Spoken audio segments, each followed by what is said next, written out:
Hello everyone, thanks for tuning in to today's second video, doing JMA Friday for today's second video. So as always on Friday, we're having a look at the weather for the month ahead with Japanese and CFS V2 models, and I shall get on that for you in a moment. Will there be any signs of hot weather coming back, I wonder? We'll find out shortly. Just to say that the first video today was our 6 AM upload, and we've also got a 10 to 14 day coming up for you later on this afternoon with all of the regular features. So please check out all today's vids. Please like, share, subscribe on those videos. Why not drop a comment as well?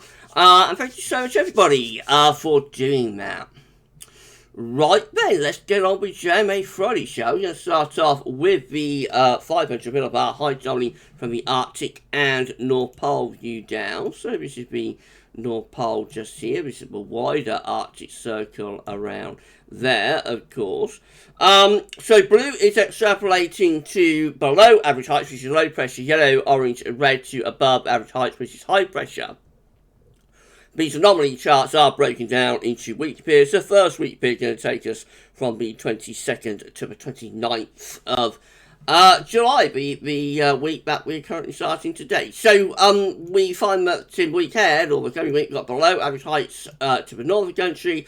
We've got above average heights to the south. It looks rather zonal, looks rather westerly, bringing westerlies across the country. Means that driest and warmest weather will be in the south, will be in the south, and the coolest and most unsettled weather, of course, will be in the north. This is how week 2 looks. It's the 29th of July to the 5th of August. This one, again, with below average heights to the north, above average heights to the south. Again, in comes those winds from off the Atlantic, all looking rather westerly, all looking rather flat. Driest weather in the south, most unsettled weather in the north, and that's where the coolest weather will be as well. Certainly no sign of a return to excessive hot weather in that scenario.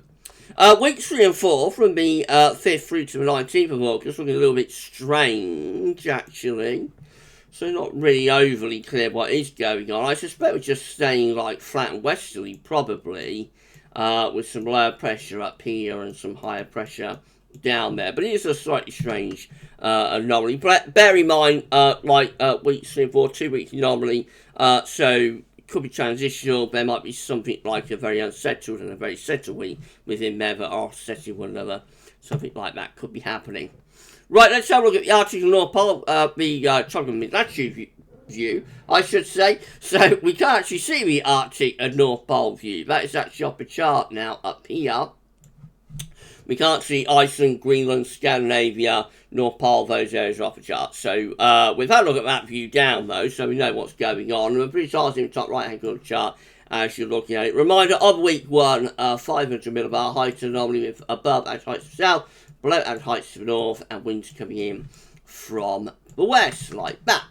Right, so temperature anomaly is close to normal, a little bit cooler than average just around north, a little bit drier than average just around south and southwest. Overall, not a particularly big deviation though. Precipitation anomaly showing a north-south split, so wetter than average for Scotland and Northern Ireland, drier than average for England and Wales. Week 2 is going to be the 29th of July, 5th of August. Again, low pressure to the north, high pressure to the south, winds coming in from the west.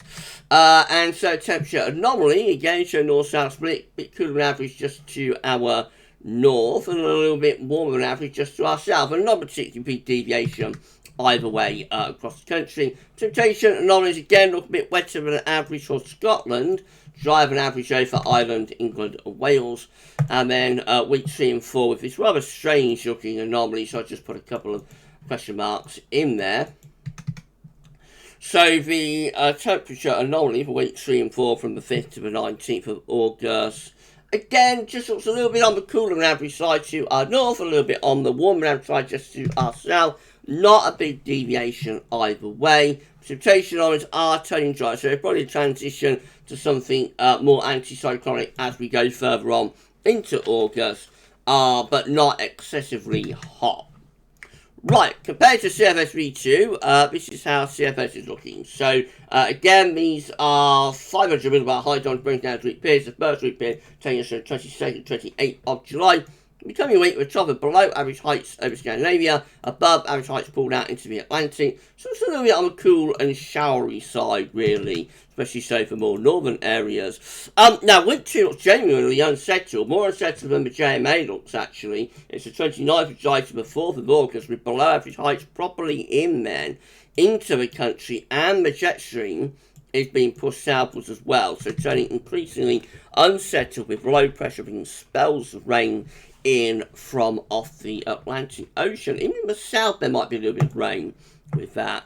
Week 3 will be the 5th to the 11th of August. The below average height still there over Scotland, but easing, but probably still a little bit on the showery side, if anything. Certainly no sign of a return to anything all that hot. Bit of a change over week 4, which is the 12th to the 18th of August. Above average heights then beginning to reappear, so probably turning a bit drier and a little bit warmer then. Temperature anomalies from for week 1, 28th of July, a bit warmer than average to our south, a little bit cooler than average to our north, near normal elsewhere. Week 2, temperature anomaly from the 29th of July to 4th of August, a bit cooler than average to Scotland and Ireland, a little bit milder than average, warmer than average across central southern parts of England and Wales. Week 3, the 5th to the 11th of August, looking largely cooler than average in most places.